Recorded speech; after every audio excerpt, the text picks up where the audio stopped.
In this initial presentation regarding culture and small business entrepreneurship, we will consider two regions, India and the United States. Before diving in, what beliefs or stereotypes do you have about the cultures of India or the United States? Take a moment to consider those cultural beliefs and the differences between the two cultures. In this presentation, we will go through cultural dimensions, demographics, the role of women and gender relations in business, corporate culture, government, and specifically apparel retailing. Before moving into our discussion on cultural dimensions, there is a short video on Hofstede's cultural dimensions that we would like you to watch. The video link is viewable on the screen here and is also available on our website and in the downloadable PDF version of this presentation. Hofstede's cultural dimensions are generally applicable to each country, but they do not necessarily apply to each individual within a specific culture.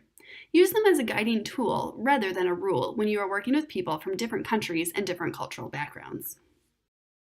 Following watching the video on Hofstede's cultural dimensions and thinking about the differences between the US and India, you've probably realized that these cultures are very different when it comes to power distance, individualism, long-term orientation, and indulgence. However, they are fairly similar when it comes to masculinity and uncertainty avoidance. On this chart, you can see United States in comparison with India on the Hofstede's dimensions. As you can see, the power distance, individualism, long-term orientation, and indulgence show very different ratings, while the center two ratings of masculinity and uncertainty avoidance are fairly similar between the United States and India. Feel free to take a moment to review these elements.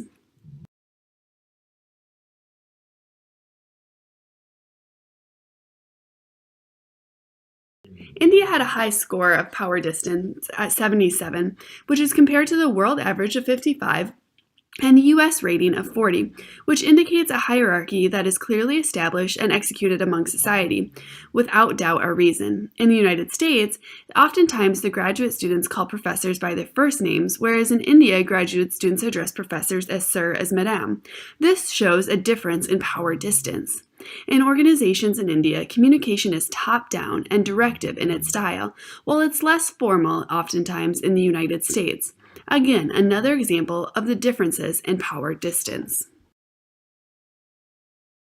In terms of individualism is the degree to which people in a society are integrated into groups.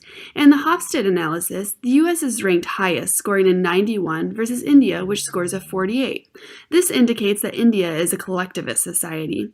The actions of individuals are influenced by various concepts, such as their opinion of one's family, the extended family, neighbors, work groups, and others, such as wider social networks.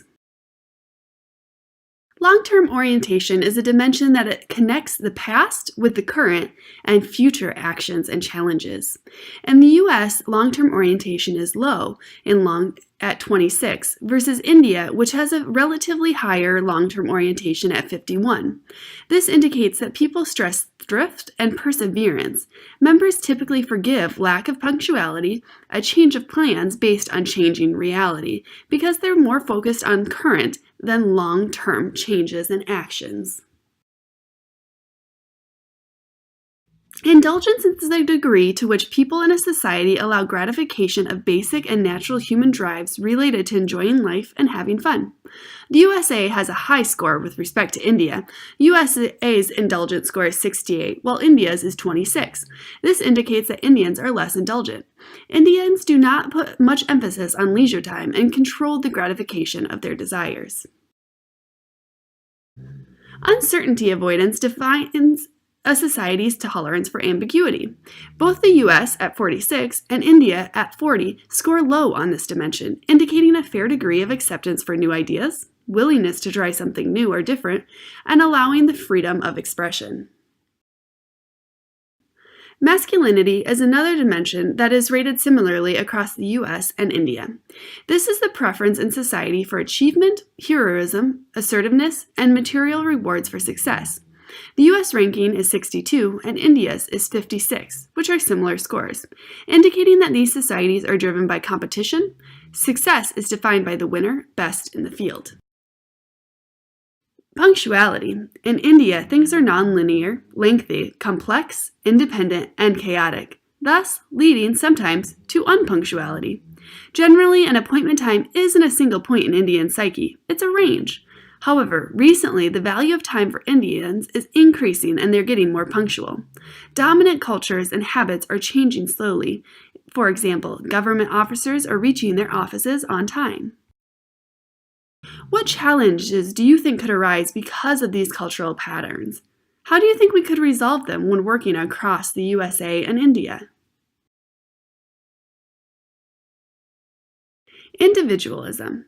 According to the Hofstede analysis, the U.S. is ranked highest on individualism and lowest in long-term orientation versus India, leading to great flexibility and ability to react quickly to opportunities, and relatively loose bonds with others, as well as a sense of self-reliance. Americans do not avoid embarrassment like many other cultures because of their ranking of masculinity, which leads to directness. They will tell you honestly what they think and ask for clarification. They will tell you if they don't like or prefer something. They will tell you if they will not do something for you, and if they don't understand something. Americans prefer that others tell them the truth instead of giving them an ambiguous response. Egalitarianism. The U.S. has a low score on power distance at 40 versus India's ranking at 77. This is compared to the world average of 55. This suggests greater upward mobility among individuals. But there is a growing difference between the upper and lower classes. There's also a greater belief in equality among individuals. Cooperative interaction across power levels is also growing. A lower uncertainty avoidance score of 46 in the US compared to the world average of 64, but higher than India's at 40, leads to, as noted, greater levels of tolerance for a variety of ideas and beliefs in these two cultures, a greater level of acceptance of novel or unknown situations, and societies that have fewer rules than average. Also, both countries are founded on doctrines of democracy and majority rule. Therefore, opinions are gathered from many people and levels to make a decision. Americans tend to arrive at decisions based on consensus. Americans question authority. If you don't offer your perspective, you may not be seen as a team player at work. Punctuality. Americans see themselves as having a strong work ethic. They work on average 34.4 hours a week. This is ranked 16th in the world, which is relatively low due to the workers forced to work part-time after the Great Recession. But educated white-collar workers spend a lot more time, averaging 50 hours a work week. This puts stress on the work-life balance. Americans live hectic lives and are sleep-deprived when they work such long hours. The U.S., like India, has taken fewer vacation days than many other nations. Americans take 10 of their 12 average vacation days per year. Indians take 15 of their 20 vacation days per year. If you would like to see the bar graph to compare the level of vacation days available and taken by country, you can see the link available in this PowerPoint slide. These facts suggest the focus and orientation of the U.S. worker. Thus, in the U.S., it is seen as important to be on time or a few minutes early. People name a specific time, for instance, 9:10 a.m., to meet, and they meet then. Deadlines should be met or it will affect impressions of professionalism. Think of the last time you personally experienced a culture shock. Culture shock occurs when somebody becomes painfully aware that a person or persons born and educated in another country thinks, feels, and/or acts differently from what was expected. What happened and which one of the 6 Hofstede dimensions explains best the reason for that shock in your situation?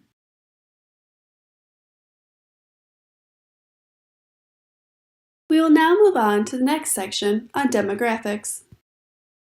The total population of India is over 1,250,000,000 people. It's the second most populous country in the world and is almost 4 times the US population. In the chart here, you can see the projected population of India between 2001 and 2026. This represents the share of the additional 371 million people expected through India's population growth. India has a unique class structure. India's society is traditionally divided into castes or clans, not ethnicities. The majority of the population falls within two large linguistic groups, Indo-Aryan and Dravidian. Indo-Aryan forms the predominant ethno-linguistic group in northern India, and Dravidians form the predominant ethno-linguistic group in southern India. India is very diverse in terms of languages, music, cuisine, dressing style, religions, customs, cultures, and castes. They differ from place to place within the country. Since independence in 1947, India has brought landmark agricultural revolution, increased their life expectancy, and had a sizable middle class which has emerged. In fact, it has more than doubled. Literacy rates have also quadrupled. But 400 million people still live in poverty.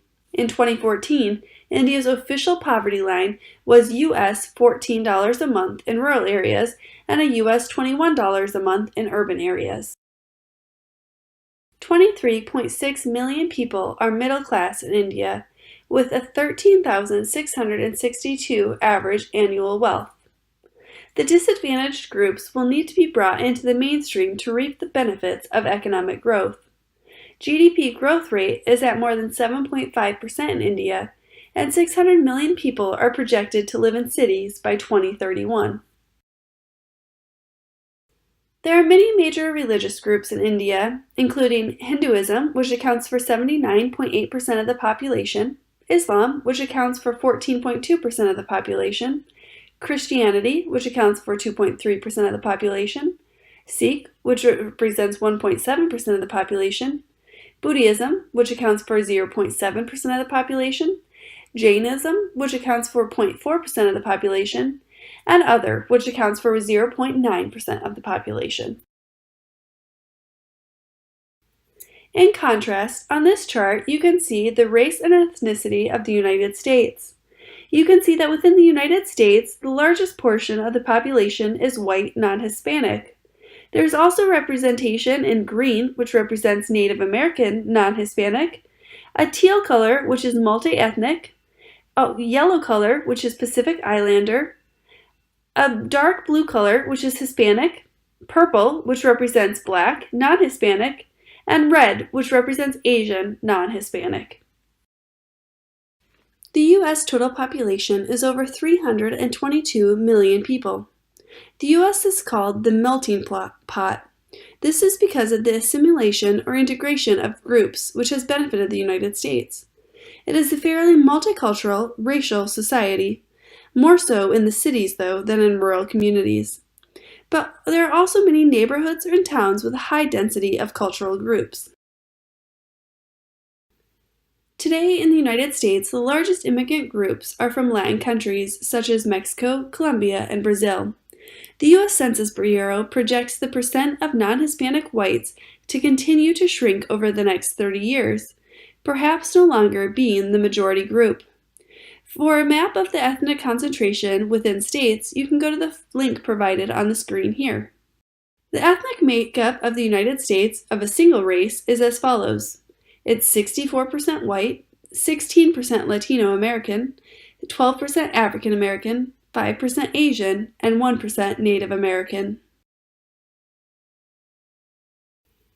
There have been improvements in equality for underrepresented or minority groups in the United States over the past 60 years.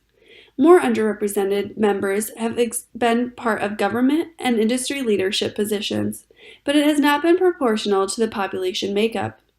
Laws and agencies have helped to ensure opportunities and protection for ethnic and cultural underrepresented groups in the United States, but economic disparity and blatant and subtle discrimination continue to exist. The breakdown of the U.S. socioeconomic class is as follows. 15% of the U.S. population lives below the poverty line. The U.S. poverty line is $23,050 a year. This is the amount that cannot cover essential needs. The middle class includes blue-collar hourly workers, lower-level white-collar workers and service jobs, as well as the upper middle class or professional white-collar workers, which are the top one-third of America's income. In contrast, the upper class accounts for the upper 5%, which makes between $150,000 and $250,000, while the upper 1% makes over $250,000 a year. Many Americans live in the middle-class lifestyle, but are deep in debt or struggling to pay for their lifestyle. Since 1970, income has polarized the nation. The middle class has hollowed out, moving to the lower or upper classes, as seen in a figure provided in the link here. Because personal consumption accounts for 70% of the U.S. economic growth, this trend has led to stagnation of the U.S. economy. The U.S. was built by settlers looking for religious freedom. Separation of church and state is built into the U.S. Constitution. There is a high level of religious tolerance, therefore, in the United States. Religion is separate from the work environment, but some legal challenges by businesses that want to discriminate based on religious beliefs exist. For example, there have been recent examples of bakeries not making wedding cakes for same-sex couples, which is against their religious belief. Christian denominations are the most prevalent in the United States. This includes Catholic, Protestant, and Baptist. Within these, there are most fundamental and liberal sects. Hindus, Muslims, Buddhists are also common in the U.S., with various sects and concentrations in particular regions of the United States. For instance, the Nation of Islam Muslim sect is popular among African Americans. Proselytizing about religious beliefs is often unwelcome. Let's move on to consider the role of women and gender relations. To begin with, let's consider the role of Indian women. Gender discrimination continues to be an enormous problem in the Indian society. Traditional patriarchal norms have relegated women to secondary status within household and workplaces. In theory, there is equality between the sexes. More and more Indian women are also taking on leadership roles in corporations, government, and organizations. Still, women, working or homemakers, are the one who cook at home for their families. There is a huge influence of Western culture on India these days. The concept of co-ed dormitories does not exist in India, though. For example, when traveling, there would be separate girls' and boys' hostels. Homosexuality is rarely accepted, particularly in large cities, but there are regions and communities where homosexuality is reveled. Sexual activities between people of the same gender is illegal, and same-sex couples cannot legally marry or obtain a civil partnership.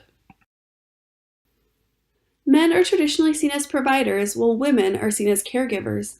Girls are still groomed to become an efficient career woman as well as an efficient housemaker, while men are expected to excel mainly in professional fields. Men are beginning to shed their inhibitions about working in the kitchen, though, while women are working late hours.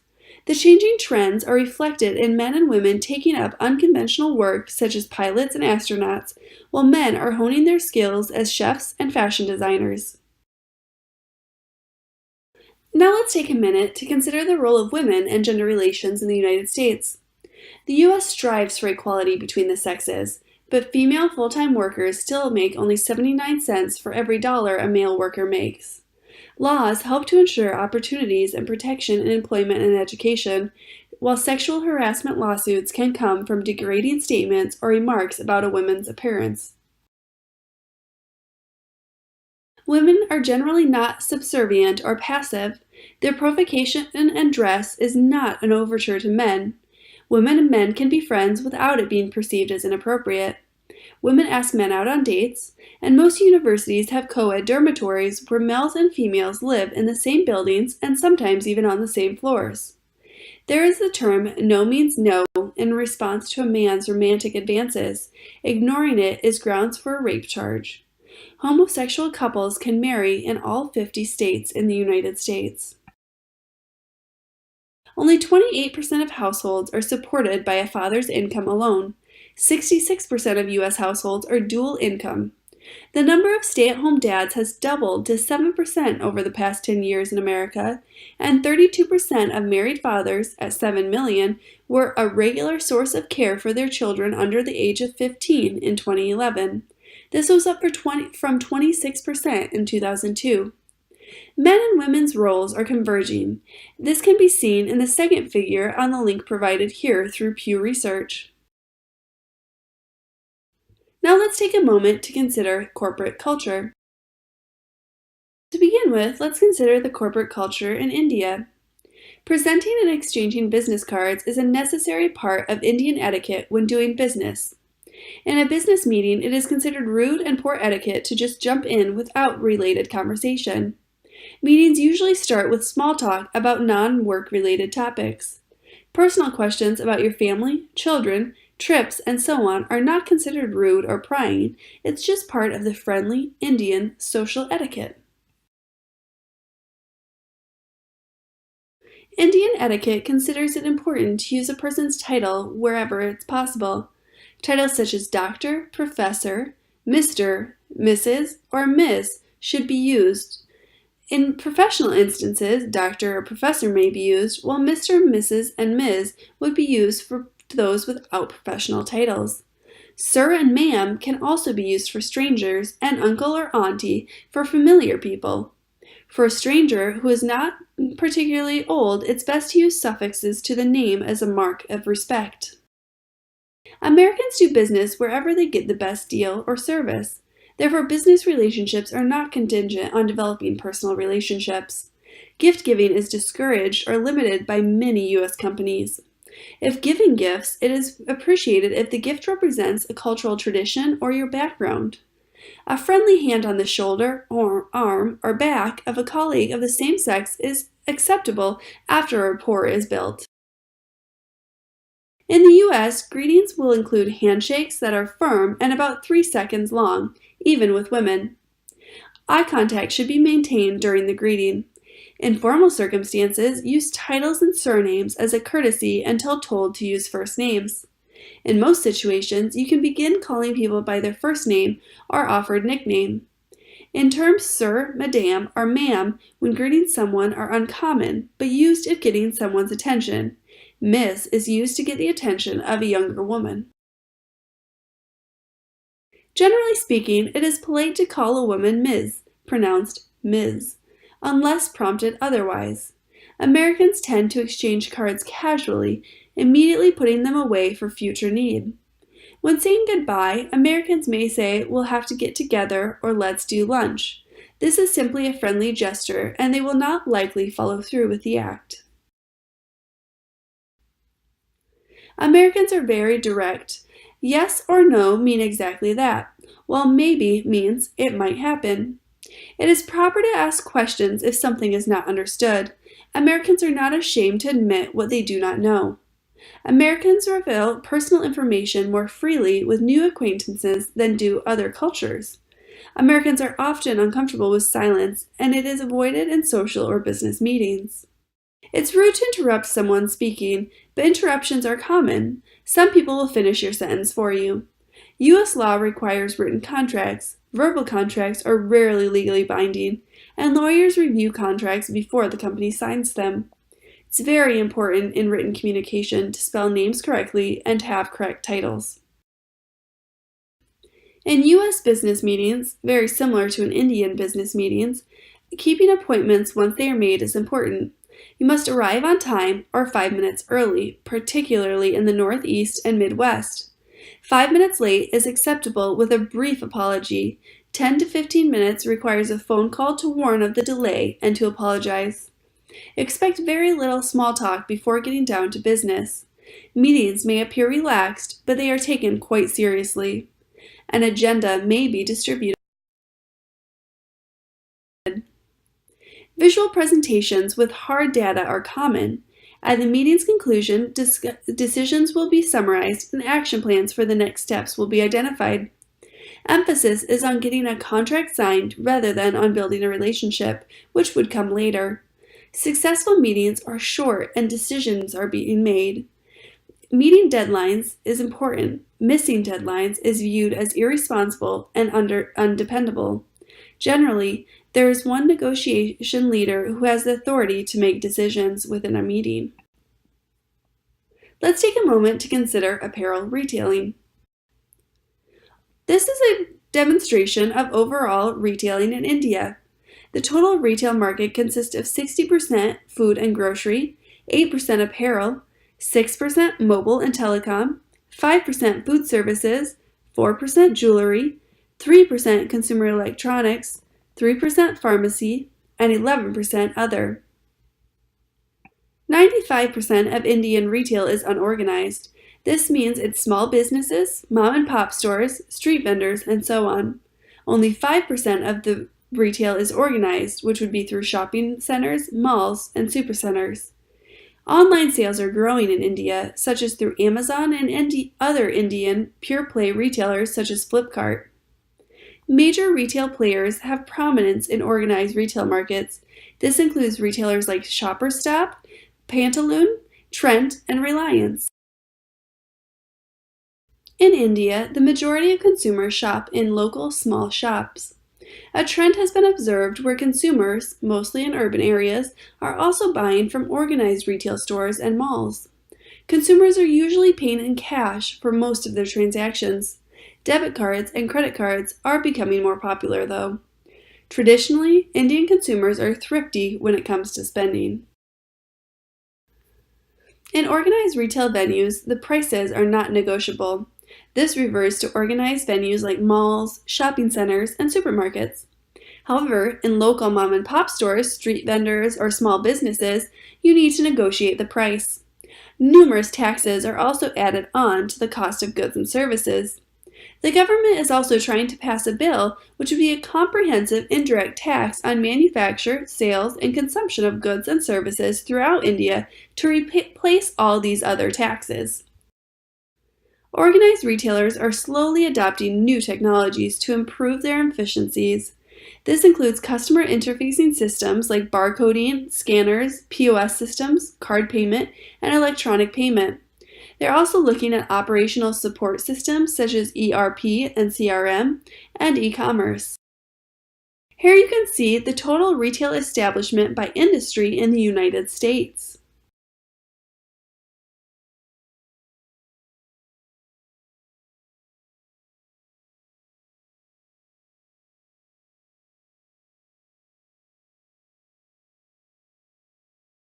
On this chart, we can see the direct impact of retail industry by subsector in the United States.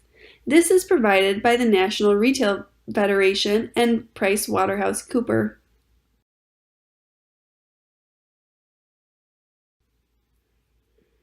In the U.S., apparel retail sales are seldom a career goal, leading to much turnover in the retailing industry. There's a lot of part-time help, and some staff are not well informed about the product due to the high turnover.